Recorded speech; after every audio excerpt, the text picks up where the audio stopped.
Ako ba'y talagang nakikilala ninyo? Alam nga ba ninyo kung saan ako nagmula?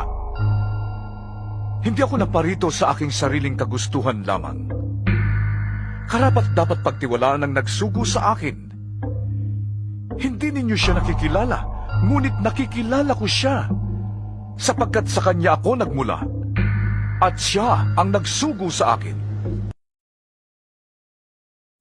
Nauunawaan ba ninyo kung anong ginawa ko sa inyo? Tanong niya sa kanila. Tinatawag ninyo akong guro at Panginoon, at tama kayo, sapagkat ganoon nga ako. Kung akong Panginoon ninyo at guro ay naghugas ng inyong mga paa, dapat din ninyong gawin ito sa isa't isa. Binigyan ko kayo ng halimbawa upang inyong tularan. Ikaw ba ang hari ng mga Hudyo? Tanong niya. Sumagot si Jesus. Yan ba'y sarili mong palagay? O may ibang nagsabi sa iyo? Hindi ako Hudyo.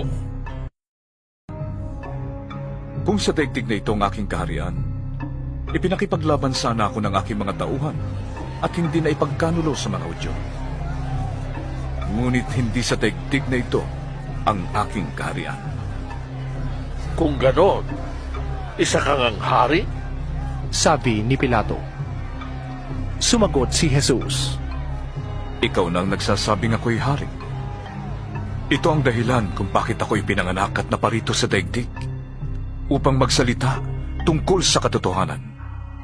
Nakikinig sa aking tinig ang sinumang nasa katotohanan. Ikaw bang Mesias na anak ng Diyos na kapuri-puri? Ako nga, sagot ni Jesus. At makikita ninyo ang anak ng taong nakaupo sa kanan ng makapangyarihan sa lahat. Makikita rin ninyo siyang dumarating na nasa alapaap ng kalangitan